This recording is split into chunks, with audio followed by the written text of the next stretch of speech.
The Jets passing offense has a brutal few days of practice should the starters play in the preseason, and a couple of contract notes. We could start with that.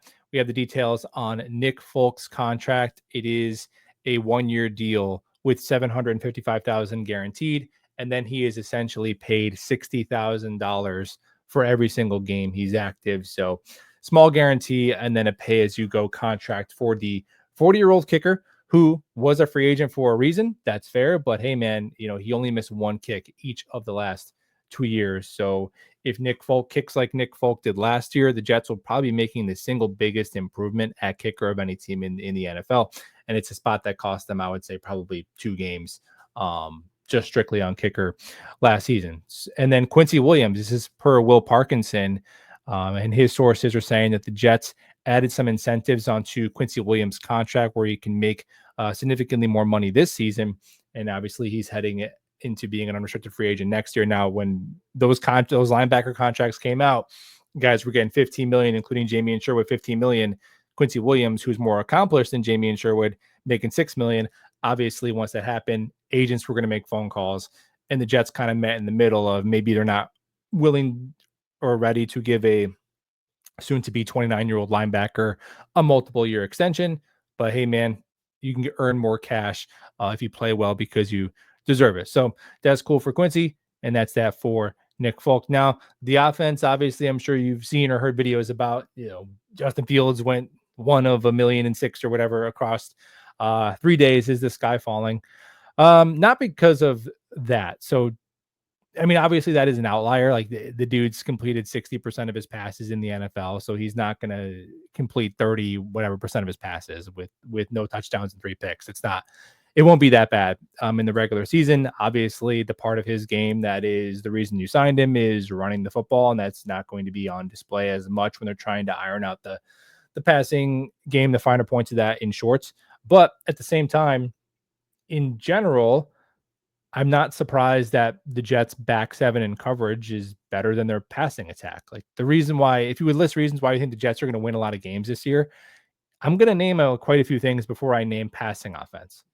Honestly, if we talk about the 5 things a team does, pass the ball, run the ball, stop the run, stop the pass, and play special teams, out of those 5, I would probably rank their passing offense 4th or 5th, and that would just be how their roster is constructed a couple of months ago.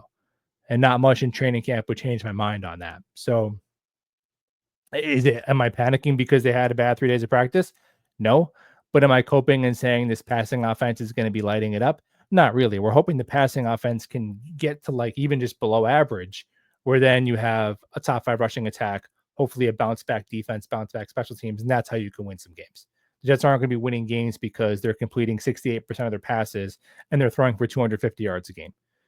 And a unit that was without Mason Taylor the last couple of games.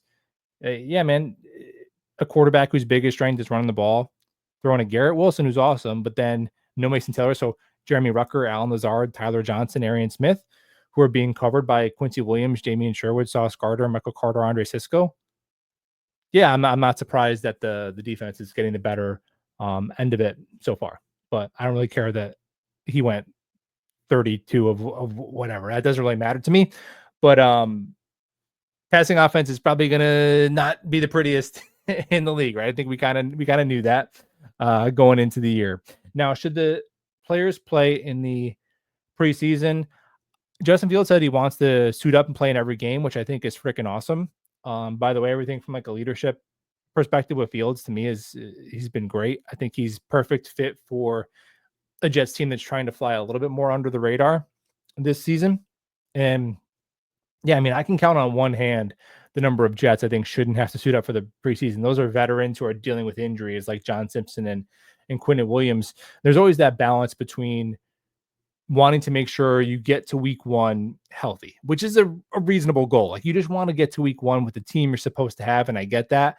And as Jet fans, we've been robbed of that so many times, but you also have to be physically prepared to play week 1. And we've seen before, last year was the biggest example against the 49ers, where the 49ers didn't end up being some amazing team. They were a mediocre team. Now, obviously, they have better coaching than the Jets, but To me, that game was just a referendum on a team that was physically prepared to play tackle football and a team that wasn't, straight up. So this guy's on the bike. This guy's not practicing for whatever reason. We're ending practice early. We're all going on a break. We're not playing in the preseason. Everyone's on ice. I can't do it. And I think that Aaron Rodgers blowing out his Achilles, like, kind of just gave those Jets coaches some scars where they just wanted to preserve as much health as possible. But you gotta be ready to go. You gotta be ready to play. I think this offensive line needs reps together as starters. Membu needs reps.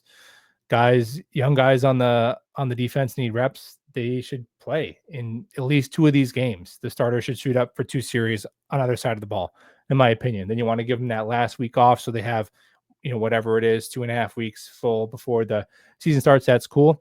But at least in two of these games, I think all the starters who are not don't have any injury designation, in my opinion, should play because you can't run from injuries.